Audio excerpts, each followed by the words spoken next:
বৈষম্যের শিকার হয়েছি। চট্টগ্রাম টেকলাকে আমাদেরকে অবৈধভাবে টার্মিনেশন করা হয়েছে।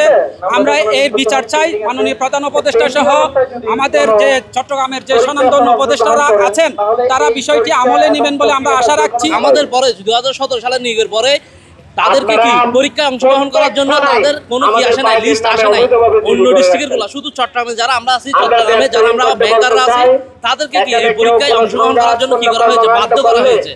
এবং পরীক্ষাটা আমরা অলরেডি এর আগের মাসে হওয়ার কথা ছিল, কিন্তু আমরা একটা হাইকোর্টে রিট পিটিশন করেছি। এরা হাইকোর্টের এই আইনটা অমান্য করে, হাইকোর্টে এই রিট পিটিশনটা এরা কি শেষ না করে, এটার সাথে না করে দেশের প্রচলিত আইনটা অমান্য করে তারা আবার পুনরায় পরীক্ষার কি দিয়েছে 27 তারিখ আমাদের থেকে মূল্যায়ন পরীক্ষা বলে তারা কি দিয়েছে, আমাদের থেকে নিয়োগ পরীক্ষা নিয়েছে। প্রক্রিয়ার মাধ্যমে নিয়েছি এবং আমরা শান্তিপূর্ণ আন্দোলন করেছি। আমরা কিন্তু কোনো বিশৃঙ্খলার মধ্যে যাইনি এবং আমরা যাবও না, কারণ আমরা একটা শৃঙ্খলার মধ্যে দিয়ে আমাদের পড়াশোনা জীবন শেষ করেছি, চাকরি করেছি, আমরা শৃঙ্খলা শিখেছি। আপনাদের মতো স্বেচ্ছাচারী মনোভাব আমাদের মধ্যে নাই।